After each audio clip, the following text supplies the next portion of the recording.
name is Al Walters, and I'm the Vice President here of the Elgin Area Historical Society. And we are absolutely thrilled to see this big a turnout for a Sunday afternoon program in the middle of the summer, at the end of the summer. So again, thanks for coming. And we do think we have a great program for you tonight. This was built as, of course, the history of the D.C. Cook Publishing and a little dose of family history as well mixed in. And we'll get there in just a second. But we also built it as a mystery portrait.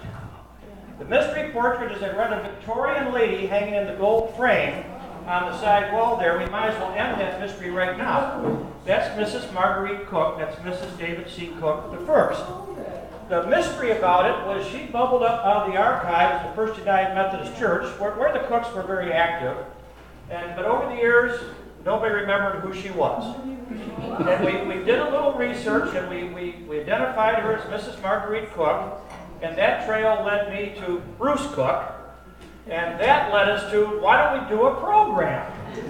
So now you're up to date. So I'd like to introduce you to Mrs. Cook's great-grandsons, Greg and Bruce Cook, and I know they'll talk about other family members in the room. So can I turn it over to you, Bruce? I'm going to turn it to Greg. And what was I supposed to say? I don't know. Let's try something. Well, I bet you didn't know there were so many cooks. We're still around. So Bruce and I are here. We're the two brothers in the fourth generation. Okay, if we're talking back from David C. Cook the first, David Caleb Cook. So our dad, David C. Cook the third. So Bruce and I are here, a brother, and our three sisters are here as well. So I think we should stand up. Say hello. Stand up. Well, you know.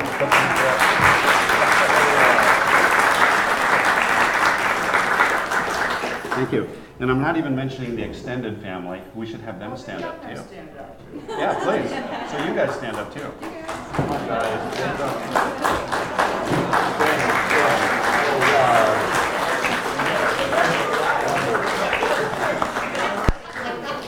So now we're into the fifth generation, right? Right. Counting back. Keep going. I don't know why that is. Right. Sixth. Okay, I'm not really very good at the genealogy, but so correct me if I get the number. So yeah, would you explain what we're doing here?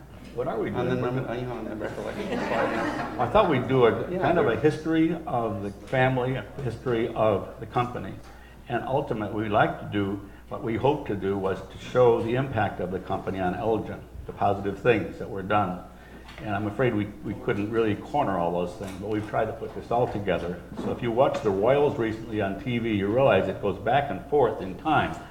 You know, we go to a prince and back to a king and so on. We'll be doing that. We don't have any kings. But we'll be going through, Greg and I have kind of shared a way to split it up. Greg is really conversant on the history of David C. And I'm a guy who likes to do slideshows. So we have that combination. So with that, let's look at a fire. Right. Okay, so we all know about the Great Chicago Fire, so let's put it in a little bit of a context with David C. Cook before he came to Elgin. So we're going to start when David was about 18 years old, and then we'll backtrack from there later. So we're talking about the year 1868. The fire was in 1871. Okay. So a few years before the fire, Ezra Cook moved the family to Chicago. And Ezra opened up a printing shop where David went to work, which of course became beautiful preparation for his later success in publishing. So David was what was called a printer's devil. So they were like, I think of them sort of like, you know, today's computer programmers. They were in charge of communication, but instead of electronic, it was type. They were the ones that were just, you know, learning how to set type, and they were really the cool kids. So David came and set type as a printer's devil for a year with his dad before the sewing machine business across the street recruited him to come work for them. So he spent a year working with the sewing machine business as a salesman. They called it waiting on trade. So he's waiting on trade. And what he learned there was interesting, but we'll get into that later. So let's talk about the fire. In 1871, in the autumn before the fire, David had already worked his way up at the sewing machine business to become owner of that business. He did an amazing amount before he was even 21 years old. So he had figured out that he could order sewing machine accessories from foreign suppliers cheaper than they were made here and of a higher quality, so that he could sell them direct to consumer at a lower price. So $1,000 worth of needles had arrived, and he put them into the safe along with his, business records and cash that he had. This was all right before the fire. You might have thought it would be protected in the safe, but the fire roared through Chicago, an incredible event, obviously, and it took down everything. David lost everything from his business because that safe was never found again. That was totally buried under the debris, and that was gone. The only good news for David Jr. is he lived in Wicker Park, so his house wasn't burned down. Okay. They flip to needles. To needles. There's your needles. So, his father had given David Caleb a spot in the printing company office with a desk after the fire. So somehow they worked this out. I'm getting that mixed up. That would have had to have been before the fire. So David is laboriously assembling names because he's figuring out that to sell direct to the public meant he was going to have to travel, and roads weren't, wasn't so easy to travel in those days. So he had to come up with a different idea of delivering, and he came up with the mail order concept. So this was the time when the Sears catalog was being developed. So there was this way of thinking that, we could sell by catalog and we could distribute nationally. We wouldn't have to sell locally, and we wouldn't have to travel to deliver our supplies. So if all of that sounds pretty familiar, that's the exact same way the David C. Cook Publishing Company operates. Okay. David and Bruce and I both worked at the company at the same time in the early 1970s, right? Late 70s, early 80s. We were both at the company. So, I'm just remembering the whole thing about the mail order business. So he kind of came up with this brilliant idea, and he used that to develop the distribution later of his company. And it just all started with sewing machine needles. Okay, the needles. After the fire, here's what he's doing now. He's trying to start a religious publishing company. I don't know if he mentioned that, he had 3 big Sunday school classes going. I didn't mention that. That he was teaching, and he saw the need, and he saw the lack of materials to teach with, lesson helps they called them then, and he wanted to do some of that, so he wanted to get some money. He couldn't just start this without doing something. Well, there was some asset, so he's selling off his assets, and these little clips we got from Chicago Tribune. And believe me, I want to mention that I didn't do this all alone. My sisters helped me a lot to get the content for this. But anyway, so he's selling a new and latest Singer sewing machine for $32, and he wanted to exchange 50 sewing machines. This is his assets. I guess they weren't in the fire. Maybe they were in Wicker Park. And he's selling that. And then he wants to get a business wagon to be paid for, in part, by a sewing machine of any desired kind. And he wants to get this business wagon, you can see the picture, that he hopes to have to move his materials to the post office in this new venture. So he's starting something from scratch, and pretty tough even today to do something like that. This next one gets into him hiring, this is also Tribune, looking for a boy, one who writes nicely with good references, right? And then for girls, he wanted girls to work in the bindery, so they could help, putting things in packages and shipping things out. So that is kind of the way it began. And later on, I remember seeing in Earl Heindel's book over there that women weren't even allowed in the business office in the early years. So, but this is not, I don't think it wasn't David C. Cook. I think it's the historical times. And the thing we're dealing with now, the status of women and the recognition of them and their vast importance in any effort of any kind. So, next one, YMCA. Yes, this is what I remember as the YMCA. I remember going to Gaylord Thompson, give him a quarter, and you could stay there all day and go in the pool and everything. Yeah, I remember swimming at the Y after day camp. Yeah, but it wasn't the Y before that. Some of you might not remember that, but only us young people. But here's the original building, and it looks so nice, like it was on sale. But this is the reality of it over here that Al has found. I guess it's over in the Gifford restaurant. It just opened up. Yeah, here's a great picture of it with the wooden bridge. in front of it. This is before cars, right? Before cars. Yeah. This is not even 1900s yet. So this is horse and buggy across that wooden bridge. And I want to mention Mr. Alf. We all know Mr. Alf was our community historian who couldn't be here today. I think Marky actually invited him, but he just can't for his health. And This is in Pennsylvania. he noticed that they're producing all these letters and packages, so they really had a lot to do with the development of the Elgin post office, because there was a vast volume of materials going through there. In this case, he's documenting as 6,425 letters. And don't let that be 24. He had it right, and weighing 21 tons. So that was also part of the development of Elgin. Over to you. Oh, David and Marguerite. We need to tell you about Marguerite, although you've already heard about Marguerite. So these two got together and were collaborators on the content of the Sunday school helps.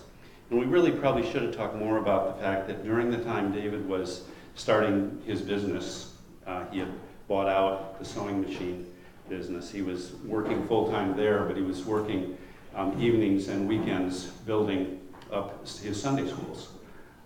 And his wife was very involved with the production of materials. I mean, we probably should explain what helps means in case, that's not necessarily common language. So a lesson help or Sunday school help taken literally just means, you know, volunteers were in the Sunday school and they needed help teaching the lessons, okay? It was kind of that, and not just, you know, volunteers in the classroom with the children, but in those days you typically had, and even now to some degree in larger churches, you'll have superintendents, Sunday school superintendents, so they were the leaders that were a little higher up the hierarchy there. But oftentimes these were not large churches and the volunteers needed help. And that's what David C. Cook learned as he was building up his Sunday schools and he was recruiting people to help him. We could mention too, for the teachers in the audience, that your lesson plan. You know, you have to have a lesson plan or you're lost when you come in. Right. And actually Cook Publishing's materials is still known for that, still known for, you know, being something you can just hand out to a teacher and they'll, even though, you know, they're not necessarily up to speed on the lesson, it's all there for them. It's very, very clearly written. That's where I learned to write, was at David C. Cook Publishing Company. Right. And Greg wrote those, right? Yeah, I was working on on it. Could you describe what you wrote, what you were doing? I was in the adult curriculum. So, yeah, I wanted to mention that later about I.A.H, but okay. Yeah. But I saw my first publications come off the press at Cook, and that was really exciting for me. So, I don't know how much people know about the publishing company that's still there on 850 North Grove Avenue, but the presses were right there, and that's not common. You know, if you're a New York publisher, your presses are not in the building where your editors are, right? Your editors are in these high rises and they're doing all this glamorous work and the material's being printed elsewhere. But here it was all right in the building. So when I started here and got my first job and I got my first publication, I got to see that come off the press and that was pretty exciting. Yeah, even though the sheets were all crumpled up and they had, you know. You did it. You know, it was only two color, and the second color, you know, was green and black. So the green was just like smeared all over it. But I still enjoyed seeing my first publication come off the press. Wonderful. Where else can you do that? It's just downstairs over to the right. Let's go look at it. Exactly. It was nice. So let's go to the next happy slide here. Marguerite. I was going to make a point here that Marguerite did a lot of writing, and she gathered, I think, friends and neighbors to help her, and maybe did some outside hiring, I don't know. But she was doing, do you want to mention this? Well, she was working out of the house on Gifford Street, you know, the Cook Mansion on Gifford Street that, Dan, you're going to talk about later, right? So, yeah, so she was working out of there, and she was handling, like, multiple departments. So they had the primary department, secondary departments. She was handling the editorial out of that house. I wanted to mention these. Here's a slide showing from the Inter-Ocean. You, of course, always read the Inter-Ocean, right, from 1883. But they donated a press. And this, you imagine, once he's starting in 75, by 83, he has a press he doesn't need and has it shipped off to India. it sounds incredible, but I was over there working for the foundation in '78, and Delhi was one of the places I went, and of course we visited different printing places, and I saw an old press, and there were many like that had been donated not only by Cook. So a lot of the presses in India at that time were American machines that were replaced by monotype and newer things. And the one I saw that I'll never forget was kind of like between two brick walls, like we see some restaurants sometime, and then in there was like a table with the type on it, and then this little roller would come by on big wheels down like 2 horse tracks and come across and put ink on the rollers. Then they'd place the paper on there and roll it back the other side. And there was the first Christian newsletter that they had for this particular missionary enterprise, and they come down with the ink again, paper on, and roll it across. I hope he had a little newer one than that, maybe not. But if he did, it wasn't fast enough. So that's my little story about that. Where do we go from there? Pioneer. A lot of these publications are over on the tables on the side if you'd like to see them later. That's right. Yeah, good stuff over there. Presses. This slide shows that he was involved with denominations. He was competing with them. It was non-denominational content. So if you're a pastor and you're buying from Cook, you're not real popular with the bishop because you're supposed to support the local, the say Lutheran or another publishing Augsburg, publishing house that is affiliated, and they need you to be ordering from them. So that must have been a tough thing for them all the way through, and he was involved in the denominations, so he'd be a real living presence. That was a tough thing, I think, in sales and marketing. He got an award. I'm going to make a point here. Later, he developed what was called the Quarter Century Club. I remember my dad had a watch he got from the Quarter Century Club because he'd been there 25 years. And although he was Presidente, that watch probably meant more to him than the title, And then I was talking to Scott Menke about who's over in the building now, that's left there at 850, and they still have a crew of about 20 over there.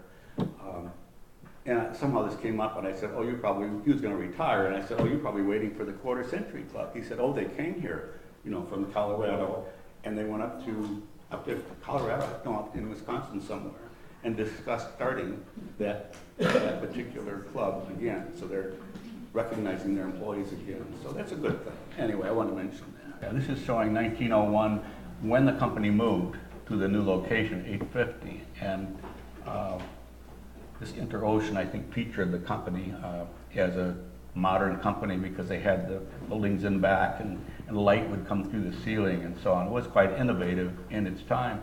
One point I wanted to make, the old location, the old YMCA, which had been a woolen mill, right, down in Chicago Street at the river, was flooding every year. You know how a river does. Every year you have some places flooding. Well, it flooded the bindery or something. So that was one reason for him to want to move. And of course, he made his own electricity and things. He was quite innovative that way. So that's how we got over there. And that's when they began. Is anybody here who has worked at the company? Oh, we've got company people here. Great. Keep us honest, you guys. Yes. Okay. That's wonderful. Yeah, on the denominational thing, denominations were slow to get into the Sunday school publishing business. And at one point, I believe it was in the late 30s, the Cook Company actually published a special edition for Episcopalian Sunday schools. I don't know how long it lasted, but when I was rooting around in the company records to do a graduate paper, I remember seeing those things. But eventually, of course, Episcopalians too got their own Sunday school publishing. Wow, that's neat. Later, they had I hope I'm saying this properly, they actually would go to small denominations. Mostly were black denominations. And these denominations could not have a publishing house. So they would get the front cover of a publication. And then Cook would insert the rest would be standard items. And that was a thriving business when Greg and I left. Yeah, so those were imprints. They were called the imprints. Jim English. Yeah, and Jim English was in charge of that. So, yeah. Great job. So that was really impressive too. So they had to reach out and build things out. He was an innovator, I think. Any other good comments? I don't want to skip anybody. Yes, go ahead. I have a question. We're going to go over it later. What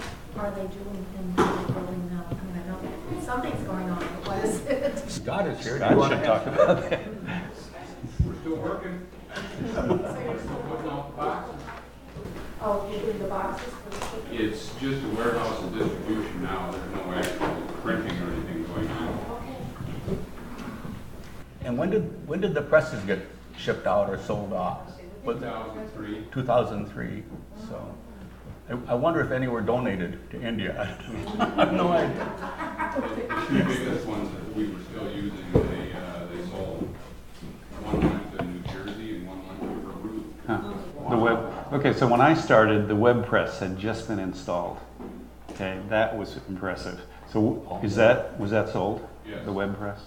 Yes, that's the one that went to New Jersey.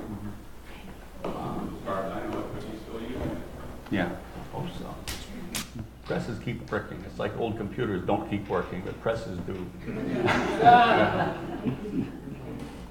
Here are some photos from the 850 North Grove plant after it opened in that time period. I do have this book from Earl Heindel. He wrote a history, and in there we put some of the pictures that were published in 1901 in that Inter-Ocean or whatever it was, so you can look at those more closely. And this thing has an index to employees and everything in the back. Kind of neat to look at the history that way. But here are about 6 of those slides to show you the plant. And a cafeteria. I miss the cafeteria. It's from the inland print. That's what, the cafeteria was the best part. Yeah, we had good times. Okay, and then packaging and mailing. On here's Earl Heindel up in the upper corner there. He was company historian, not officially, but that's what he did. And then when I came into work there, it was a few years before Greg, somebody gave me these typewritten sheets, said this is from Earl, the historian. He wants somebody from the family to have it, because he didn't know what would happen, in terms of the company hierarchy. He wanted his story to be retained, and you'll see he wrote carefully about it. So those are for sale, aren't they? Can people buy those? No? They're on sale over here. Yes, Thank they you. were. That's right. I don't know how much they're to benefit the museum. The other picture here is E.E. Stewart, who was there when my dad first started. And when you read the book, you'll see E.E. Stewart coming up again, Eddie Stewart. And he was actually my dad's best man at the wedding. So now I know he was married. Okay, we just want to establish that. And here are the publications. Examples of them, and you can find denominations over on the table there, samples that we have. And Greg mentioned about trying to look at the Sears Roebuck catalog. They actually hired somebody from Sears Roebuck as a consultant while they were developing their catalog business. So that was a big thing in those days. We actually have examples there of little learners in the upper left. Dewdrops are back there. And then Ask Aunt Polly, which was, a little later we'll see Una, who wrote, no, this is George's, yeah. No, it's Lois Cook, my dad's sister, who died very unfortunately on Michigan Avenue after the World's Fair, and somebody hit her car. She was Aunt Polly, and you could write her for advice. Sunday Pick, some of you may remember. It's a colorful comic. That was very controversial at first. Can you have a comic in church? Really? But it's very popular. And Scott says it's still in print. I'm so happy to hear that, And so that's a good thing. So those are some of the publications. Oh yeah, so I'll say the I.A.H. Club. I don't know if any of you, some of you might know about it. I remember getting my ring when I was little, the I.A.H. ring, standing for I am his. And this is a great example of how David Caleb Cook viewed his work as a very personal thing. He created I.A.H. circles of young people. So those are the two things that I think about when I think of David Caleb Cook first, is that he was very personal and direct, and that he enjoyed working with young people. And that's what shows in the I.A.H. Club. In fact, it became so popular because he wanted young people to write into the company with their problems. Because when he was teaching Sunday school, he was hearing them. And he was able to talk with them in person then, but long distance, he invited people to write in. And as you might imagine, that just overwhelmed him. The mail that came in, and he couldn't handle it, and that's why he had to eventually have help. But that started with him. And this whole concept was really important to my dad too. So if we haven't said very much about our grandfather, David Carl Cook, but if you'll jump ahead to our father, David Charles III, our dad, I.A.H Club was real important to him. So when I came to work at the company, he talked to me about this. And at that time, there was a publication called Leader, went out to Sunday school leaders, and Lucille Turner was the editor. And Lucille Turner was just retiring. And the company wasn't going to keep publishing Leader, but they felt like there was a necessity to continue with worship services for use in larger Sunday schools. And so that became my first publication. That hadn't existed before, so they had me do it and create it and start it. And Dad talked to me about it then, and he said, I am hoping that the tone and feeling of this publication is very personal, that you're really speaking directly to our Sunday school superintendents, and they understand this is real person-to-person communication, and that those services that you produce have the same effect on the young people that are in the room, that they will feel that this is real, direct, and personal. So it was a real personal side of faith. That's what the I.A.H Club was all about. I am his club. Yeah. Right. That's good. I was in, I had a ring. But where is my ring? I looked up on the internet, I found one church still using I.A.H Club, and there's a church. That's something. Oh, so I was going to say the Mother's Magazine too. So I did spend my career in publishing, and I moved from Cooks to Better Homes and Gardens. So I was there for 21 years in Des Moines, Iowa. And so I kind of have a feeling for George Cook, who was our grandfather's brother, and his creation of Mother's Magazine. Because for David C. Cook, this was a large circulation magazine of the type I had always wanted to work on, which was what drew me to Better Homes and Gardens. So this turned out to be very, very popular and successful for Cook Publishing, and there was nothing else like it in the company. In fact, it was so successful that George, who was the editor, wanted to move it to New York City, but his timing was awful. So he I used to talk about carrying a magazine in a box. Well, when I say that, I just mean the editorial content, the outlines, the pinups that I would go into an office and show what we're going to do for the next issue. But so that would have all been in the box that he sent to New York City. But more importantly were all of those names, the distribution list. What happens when you lose those? They were hung up in an embargo in World War II. Does it say, or World War I? It says that there. So that material was delayed long enough to where the magazine just died. And that was probably the most serious failure the company had ever faced, and about put them out of business. And of course, the old man pulled it through. I don't know how he did it. He sold it to somebody. It's in Earl's book. I don't think it was so big. And actually now, if you look at Parents Magazine, they have a list of names you cannot use because they've copyrighted them. One is Mother's Magazine. So I often wonder if there was any negotiation there. We can't know. I'm sure there was. Yeah. Okay, here's Cymric Strain. This is George and his wife Una.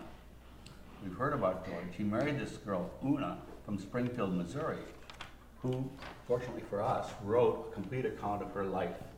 And so it's back there in volume 1 and 2, these two paperback volumes that were in the family. And of course, part of it involves Elgin, and quite excellent descriptions of Elgin. Then the third car going to the 4th of July celebration with a boiler on the back. This was George's car, I guess, the third car in Elgin. And during the celebration with the fireworks, his boiler blew up a bunch of noise, and everybody turned around and thought that was a firework. And then afterwards, everybody came to see this new thing, the car. So those kinds of descriptions are in there of early accounts of Elgin by the wife of George, and you may want to take a look at those. That's kind of neat. Anyway, so that they were good people, and that family helped me to actually get this done, Scott Dunbar and the Dunbar family from St. Charles. And we were working on this and editing it, and Molly spent a lot of time with me doing editing of this. And then, very discouraging, Scott died a few years ago. So we finally have finished it this year and got those things there. Oh, now we have the recollections again. So now it's your turn. Anybody have comments, questions? Just say. Comment, my grandfather was E.E. Stewart. That's right. And my name is Tom Stewart, my wife Karen, and my daughter Carrie. Your father and my father were best of friends. Yes, that's right. They were quite involved in the scouting program, and actually were one of the first Hiawatha dancers. Carl Paralaska was their scout leader. And after talking to you the one day, I found some archives of their first merit badges that I should probably turn over to the museum that Carl Paralaska signed. So yeah, I've heard numerous stories of Cook Publishing. Yeah, his dad was an Eagle, so he went through the program with him. Yeah, you always talked about Eddie as a very favorite person. When I was a kid, I guess I was a real goofball, but my whole adult life I've been very much a workaholic, and I trace it back to David Caleb, who went to California because he had a nervous breakdown. I guess that's what they called it. And so he went then to this town, I think it's pronounced Peru or Yeah, Peru, maybe. one or the other. Yeah. Anyhow, so he built a house there, one of the mansion type of thing, and he did an orchard of all sorts of fruits of the Bible, and he built the school, he built the church, and he also convinced the railroad to come through. And this was because he had a nervous breakdown, and I just love that story. Yeah, he had another one. So, we told you we were going to jump around. Okay, we're going to jump around. So now we're going to jump back. Okay, so David Caleb Cook's father and mother are right here. Ezra Sprague Cook and Permelia Milk. And I just have to say I love that name. Permelia Milk. Okay. So they were in New York. And there was Ezra must have been quite the entrepreneur, as was David, because he had a business there. Unfortunately, it went bankrupt, and they, like many others, decided to try to recoup their losses by moving west. So they had a family conference, according to memoirs anyway, and I envisioned it more. Ezra just decided they were going to do it, but I guess it was a family conference, and they moved here to a farm near Wheaton. David was, there were 8 children in the family. I don't think we said that before. David was the youngest. I think they call him the littlest and the last. All right. And he worked on the farm like they all did, outside of Wheaton. Now, of course, as a minister's son, did I mention that Ezra's a minister? No. I don't think I said that. I think he was. So Ezra Sprague is a minister. And Ezra, of course, was educated. He was bookish, so was David Caleb. At least he was bookish, and he wanted to be educated. So he wanted to go to Wheaton College. The family moved here in 1860, that's the year that Wheaton College was founded. And he was only 10, but he knew about it, and he wanted to go to college. And as he got a little bit farther along in his teenage years, he tried to, well, how am I going to pay for college? And the only thing that was really available to him and young men like him out on the farm where they could really make some good money was to trap. So he would trap and stretch the pelts and sell the pelts, and he absolutely hated that. But it was the way that he made enough money to start school. He did start at Wheaton, but unfortunately when he was working back on the farm during that time, he got a sliver in one of his eyes from the corn fodder. And the doctor didn't get it all out, so it became infected, and they had to go to a Chicago specialist to have it removed. But by that time, whatever the disease that it created was pretty serious, and it had spread to the other eye. So, he's trying to go to college. He's this young man, and now he has to face the prescription, which is total darkness. So he has to be in a dark room for, I don't know how long that period was. His mom, Marguerite, read to him so that he could keep up with his lessons. But that just turned out to be impractical. So he never did finish from Wheaton College, even though he started there. I wanted to say something about the times that shaped the publishing company in those late years in 1880, because the founding of Wheaton, let me explain it by talking about Wheaton. So Wheaton College was headed up by Jonathan Blanchard, who was a well-known abolitionist. So Wheaton was dedicated, among all other things, and evangelical Christians in general, who were from the North, were dedicated to the Underground Railway and helping runaway slaves and the abolition of slavery. They had other concerns too. Temperance was a big one. But they were also concerned about care of the mentally ill. So there were socially progressive social justice issues that were real strong in the late 1800 evangelical movement. So those were the influences that were shaping David. And we haven't said too much about his Sunday school work in Chicago, and we probably should have said more, but that's part of the reason he did it, both before and after the fire. But even before the fire, he was reaching out he was making Sunday schools. And so the story goes, according to memoirs, that he would approach street kids in Chicago, in rough neighborhoods, and he would say, where do you go to Sunday school? And they would say, nowhere. And he would say, well, I've just been looking for you. He said, I want you to be at fill in the blank next Sunday. And he said, where do you live? Let's go talk to your folks about it right now.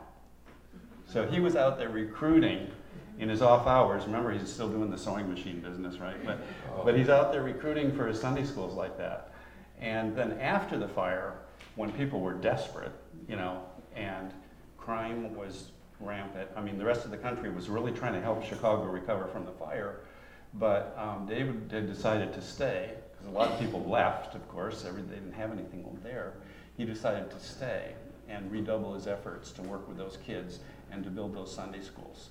And that was just before the move to Elgin, then when he was starting to get the print site up and running, and then moved here. Just go out and try to recruit people for your church that way today. Yeah. Where are your parents? I don't think you did. But you have to admire what he did. That's a nice picture. We should have had that up. That's a nice picture of David Caleb. My favorite name for his Sunday school, when he got to the point where he could actually build a building in Chicago that would house printing operations, because he was able to do that before they moved to Elgin. They actually shipped presses from Chicago to Elgin, down when the location was here in the what I remember is the YMCA. Anyway, what was I going to say? So he built this structure 3 stories high, and the first 2 stories were full of the printing presses and the offices that he had, because he was getting pretty big at that point. But he left the 3rd floor open, just one big open room, and that was because he wanted that to be his Sunday school. So he left that one open room, and I loved what he called it. He called it everybody's mission, and he's still in the rough district of Chicago, and he's everybody's mission. That's what he was devoted to. Fantastic. He did some things right. Okay, here is Marguerite. Another picture of her. You can compare with the portrait there, because somehow Al had to figure out who that was in the portrait. And I think she was a great motivator. I think just my own personal view, if you'd gone back to those days with today's thinking, maybe it would have been the Marguerite Cook Publishing Company, or Marguerite and David, because I think she deserved, as many women deserved, helping someone who got all the credit, but they were women, so their name was not used in the promotion and so on. And that, I think she was really vital. It had to be. You can't imagine him starting this all on his own. She said, what are you doing out there? That wouldn't happen. And this is our favorite photo of her. It's just a really neat one. And Marky got me this. We finally found, we had different versions of it, but none of them as good as this one, as terms of exposure and stuff. So this is our dad in Marguerite's lap. Wow. And this is Lois, who Bruce mentioned tragically died in Chicago in a car crash in her early 20s. And the other little one is Francie. Aunt Francie, yeah, that's right. To us, Aunt Francie. I always call her Aunt Francie. But, and grandchildren they had. He loved to play with the grandkids. And again, we'll have a few Davids interspersed in there. We haven't worked out who is who there. Well, the one on the bottom is great. So that's David and Lois. That's our dad and Lois, right? I think so. Yeah. Greg is real good with names. He can remember people that worked at the company. I'm not so good at that. Here's David C. Jr., David C. 2. Okay, he married Frances Lois Kerr. So that's the name when we talk about Aunt Francie. She comes. So we have 2 Francises in the family. Yeah. And we have two Ezras too, but we didn't talk about the other one. But this is David Carl. And here is Frances Kerr Cook. There was a time when she was sitting in this chair looking just like this, and being a little twerp, I went over and untied her shoelace, knowing full well she could never tie it. And then it came that somebody said, Frances, why is your shoe untied? I don't know, I think it must have been Bruce came over and untied it. Which has been his reputation. Ever since. So anyway, I had to go over, I had to be the one to tie it, and all that time, it's kind of slow to tie somebody else's shoe when you're 8 or whatever I was. And then she was letting me know that was not proper behavior. So Frances died in 1950, the year I was born, so I never knew her. Had nothing to do And with her house she's the 200 River Bluff house, the 200 River Bluff Road. So this is, her Francis and Carl Jr. David Jr. Thank you. There you go. David Carl, I can't get that No, out. he makes mistakes. And my point here was, and to have the slide in here, was there was a period after 1932 when David II died. My dad didn't start right away. He was in Chicago, University of Chicago, still in theological studies and all the things you need for publishing. And so then she took over for a while and then turned it over to him at one point, and E.E. Stewart helped him at first. He was the one to guide him. Here's your office. Here are the people that introduce him around. But very shortly, E.E. died. And it was very sad for everyone at that time because he was so instrumental in the company's history throughout the years. Yeah, he was the rock. So. Yeah. And we all have distributed these among our family members, the woodcuts and things she did to illustrate on the side. She would illustrate children's books for Scott Forsman and little companies like that. Anyway, so she was pretty good. And then we had a lot of paintings she did out in California, landscapes and desertscapes and so on. Yeah, she was a commercial illustrator. Yeah, skilled person. And here he is, Daddy, David III, and that's in the office where he's right. You guys will remember going in and using crayons, and he had little things. Pictures for little panels on the Picture of Mom there, yeah. And in his second drawer, he had the crayons. Those pictures weren't important, it was the ones that we drew. Right. We drew there. Yeah, he did have. Yeah, he did have a panel desk on the front. You're remembering putting the. Yeah. It was fun to go through that. Okay. And here's his bride, our mom, Anne. And we have a large picture of that somewhere. Okay. And here's a picture of the family to prove that against your objection, that I did have dark hair. Yes. That's fine. Oh, not to play that part up. That's why that picture is here. So if anybody has questions, you know. It wasn't dyed. And here are the family homes. We'll be talking. 200 is where Dad grew up and mowed the lawn all week. Huge lawn. Gifford and Division, we all know, is just a few blocks down. Still there, but not in great shape. And then 32 River Bluff is where we've lived.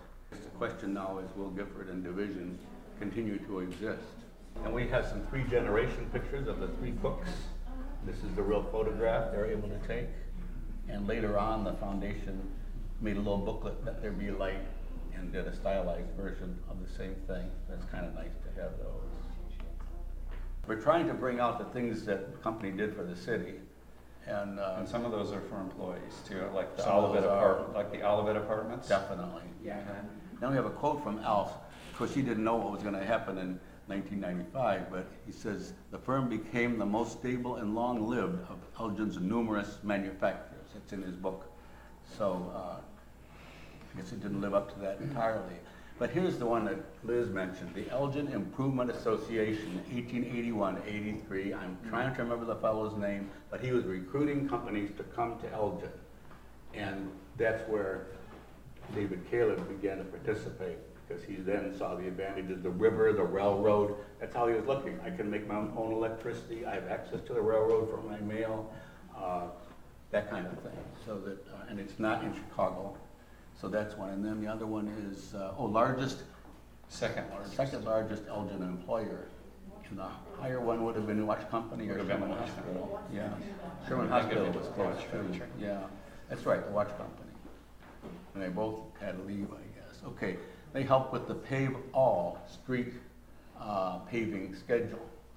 I mean, they participated because they had to pave Grove Avenue, which is now Grove Avenue. I think it was a river or street or something then.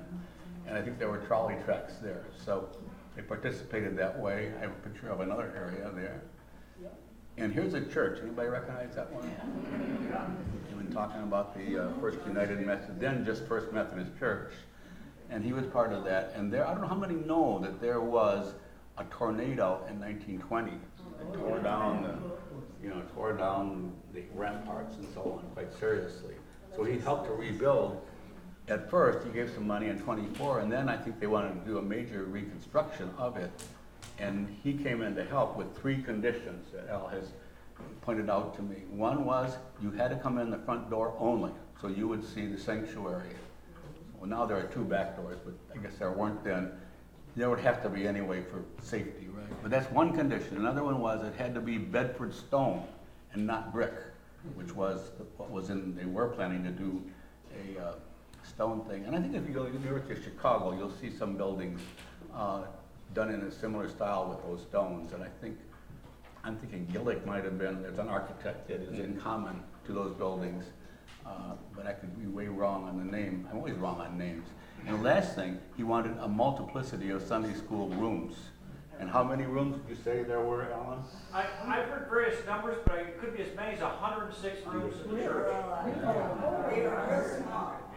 Yeah, little tiny rooms, and we would sit around a table and 10 kids and a teacher reading David C. Cook papers. There you go. Good boy, good boy. That's right. Yes, we started a big group. And Bruce, there's the same architect did First Methodist in Evanston. And if you ever drive by that church, it looks remarkably like this church. And I think he dusted off the Evanston prints and changed a few things, and we had the Elgin church. Yeah. They copied us, right? No, the Evanston was first. Oh, geez. What can I say? Okay, well, we'll roll on down here. They had a company orchestra. How many heard the company orchestra? Not too many. This is 1929. I don't know how long they lasted, but they had an orchestra. I don't think they played the Beatles. And here's one Greg and I remember. We didn't really use this, at least not in our No, but I remember that. But on the wall, on the way out, next to the salt machine, where you could get a salt pill, was, when there wasn't air conditioning, there was a time clock. And here it is. And then they changed, they led in reducing work hours, because in those days you worked many hours on Saturday. So they cut out Saturday overtime and moved it from 5:30, 5 o'clock, and later 4 o'clock. Is that right, if I'm reading it right? Mm-hmm. It's making a shorter day. So then you'd be there getting your work done, and the day ended, and you weren't finished. You wanted to stay later, So right? they come in Saturday anyway, and then you check in with Scott. That's what I did, right? He was the gate guard. That's right. That's right. And you had to be nice to him. Then they did Olive Apartments, and it was at 814 Brook Street. If you look at this building, you wouldn't think of much, but during the Depression years, the girls that were doing the writing stayed there. And they had probably like a house mother, and it was provided by the company because they needed employees that weren't, the guys had all gone to war, right? So whatever, and I don't know, I'm getting my time periods mixed up, but that's a permanent condition with me, is to have time periods mixed up.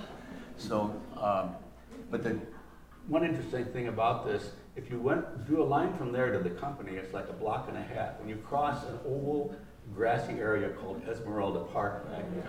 And if you were to go there with your kiddie friends, in the winter, where there was a foot of snow, there'd be this place where there was no snow. And you go look and see what it was. It was a metal plate covering a little trough-like thing that went all the way over, And that connected the company boiler to all of the apartments. And it was heated from the company boiler. So that to me is just fascinating, because I remember as a kid looking at that, you put your hand on it, it's warm. Okay, did that for Elgin. I mean, what can I say? Had a tennis court, more than one, later covered up, and a bowling alley in the basement.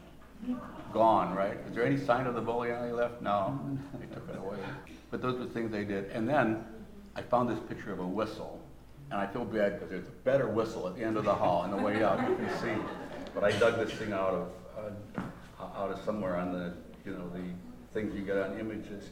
The whistle, as of 1947, blew, right? Anybody wants? Let's do it. 7:20 in the morning, 7:30, noon, 12:50, 1 o'clock, and 4:30.